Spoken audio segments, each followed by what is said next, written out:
मुगलों के हरम को जानने के लिए लोगों में बड़ी उत्सुकता रही है। डच व्यापारी फ्रांसिस्को पेलसर्च ने हरम और मुगल बादशाहों की जुड़ी कई बातें अपने संस्मरणों में उजागर की, जो चौंकाने वाली थीं। देखिए उस मुगल बादशाह का किस्सा जो हमेशा भोग विलास में डूबा रहा। जब मुगलों का इतिहास लिखा गया तो हरम और बादशाह की अयासियों के कई किस्से दर्ज किए गए। वो हरम जो अपने आप में कई रहस्य समेटे हुए था। इतालवी यात्री मनुची और डच व्यापारी फ्रांसिस्को पेलसर्च ने हरम और मुगल बादशाहों की जुड़ी कई ऐसी बातें अपने संस्मरणों में उजागर की जो चौंकाने वाली थीं। उनके संस्मरणों में ये साफ तौर पर लिखा गया था कि मुगल बादशाह किस कदर भोग विलास में डूबे रहते थे। फ्रांसिस्को पेलसर्च ने ऐसा ही एक किस्सा मुगल बादशाह जहांगीर के बारे में दर्ज किया। पेलसर्च धीरे धीरे जहांगीर के करीबी दोस्तों में शामिल हुए और उन्हें कई दिलचस्प बातें पता चलीं। फ्रांसिस्को पेलसर्च ने मुगल बादशाह पर किताब लिखी और नाम दिया जहांगीर इंडिया। किताब में खुलासा किया है कि जहांगीर ऐसा मुगल शासक था जिसकी 25 साल की उम्र में 20 शादियां हुई थीं। किताब में उसे भोग विलास में डूबा रहने वाला बादशाह बताया।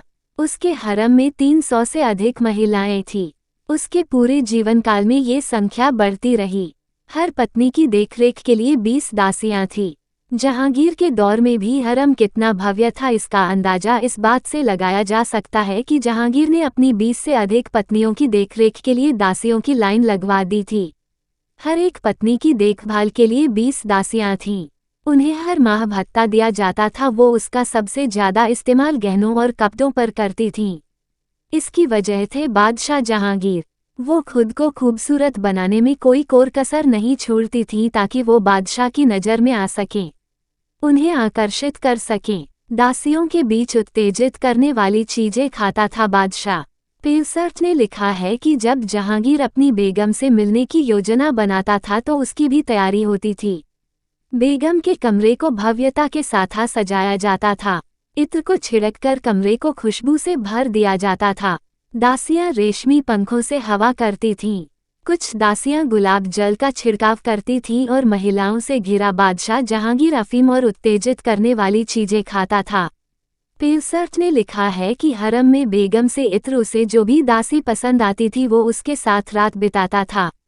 अगर वो जहांगीर को खुश रखने में कामयाब रहती थी तो उस पर इनामों की बारिश कर दी जाती थी और वह हमेशा के लिए बादशाह की चहेती हो जाती थी।